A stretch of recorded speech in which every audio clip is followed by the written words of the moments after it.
In my last video, to give an example of a topic of discourse with moral implications, I spoke of prisons, mentioning the fact that a large portion of the incarcerated population is unjustly stuffed in cages on grounds of their race and/or economic class. Now, of course, for the most part, there are systematic exceptions. For example, the infiltration of police departments by the KKK and the systematic planting of drugs and guns on black men by police officers in Alabama that was uncovered recently. But for the most part, my statement was not literal. People are not literally being charged with being black and/or poor and thus being put in prisons. They are often charged with non-violent drug offenses, which all races commit at pretty much the same rates. And these arrests and charges disproportionately affect those in poor communities of color, which could quite accurately be described as occupied zones, occupied police territory. One of my favorite books on the topic of prisons is Are Prisons Obsolete by Angela Davis. It's short and quite accessible, and in its first chapter, Davis seeks to reframe the starting point of the reader's conception of the prison. I'll read some excerpts now. In most parts of the world, it is taken for granted that whoever is convicted of a serious crime will be sent to prison.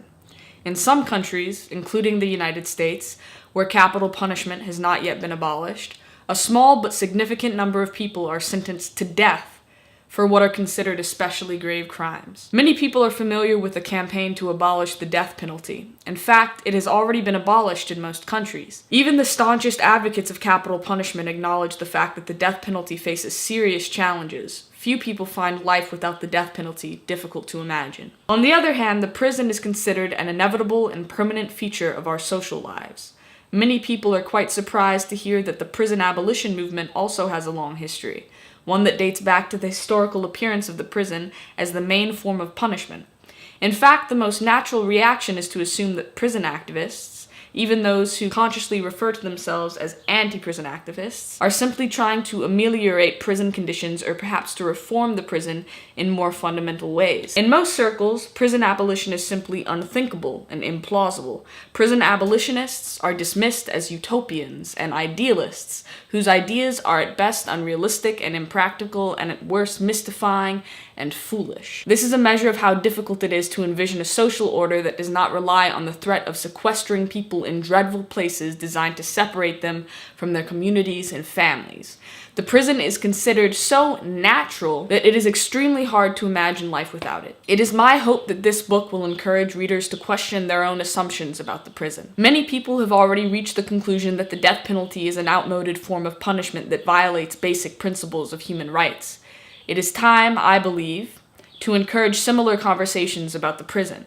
During my own career as an anti-prison activist, I have seen the population of U.S. prisons increase with such rapidity that many people in Black, Latino, and Native American communities now have a far greater chance of going to prison than of getting a decent education. When many young people decide to join the military service in order to avoid the inevitability of a stint in prison, it should cause us to wonder whether we should not try to introduce better alternatives. Here is another excerpt.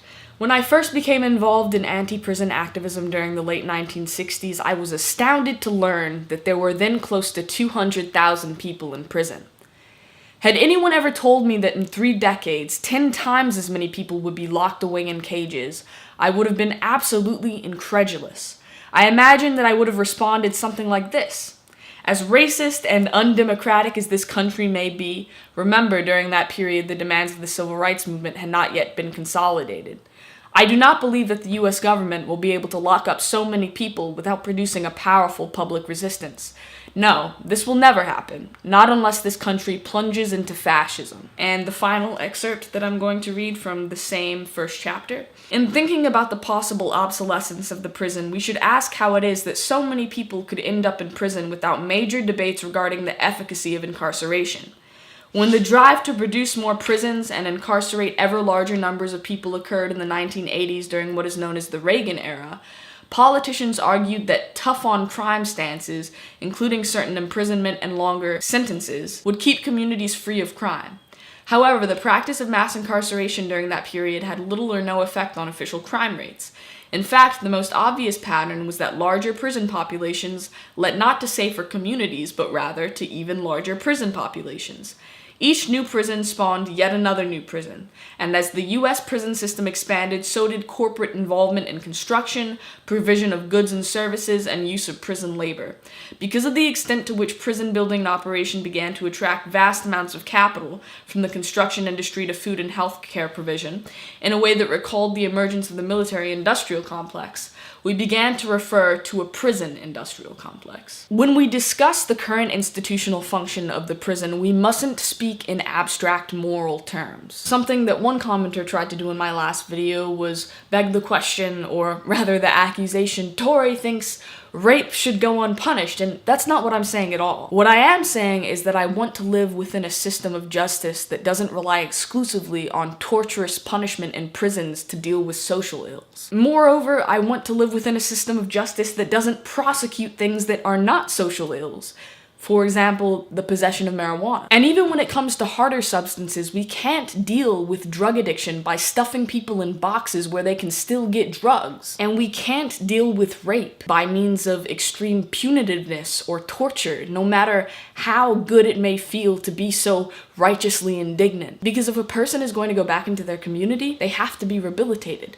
Now, of course, there are going to be cases, even in an ideal world, in which someone can't be rehabilitated, and I would support some kind of quarantine if necessary, but even then, I don't think that it should be as torturous and barbaric as today's prisons. Many of today's prisons don't have libraries, education programs, many have even gotten rid of exercise equipment. I'm of the opinion that most human beings can be rehabilitated. This doesn't absolve them of their guilt, but I think that we have to understand the degree of complexity that is involved in most situations of incarceration. Now, on the topic of poor communities of color being essentially occupied zones. As the result of several Supreme Court cases since the beginning of the war on drugs, there are codes written into the very structure of our so-called justice system which ensure maximum police discretion, highly aggressive prosecution, and other factors that eventually lead to a self-perpetuating, highly racist and highly classist, again, so-called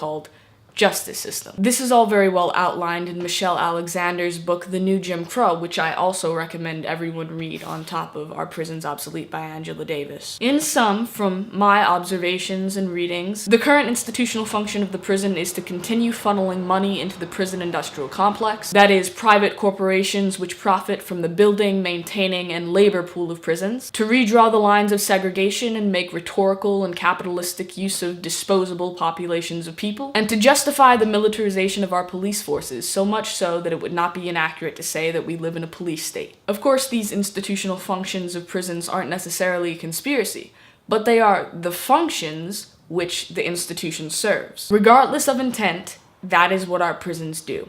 Regardless of vague, moralistic law and order rhetoric, that is what our prisons do. Whether or not we actually ought to act on our empathy for people and begin to solve this problem is obviously likely to be a point of contention in the comments, given the apathy that runs rampant on this website. Of course, I'm of the opinion that this is something that we do need to solve, so hopefully we can begin building broader and stronger coalitions for that purpose.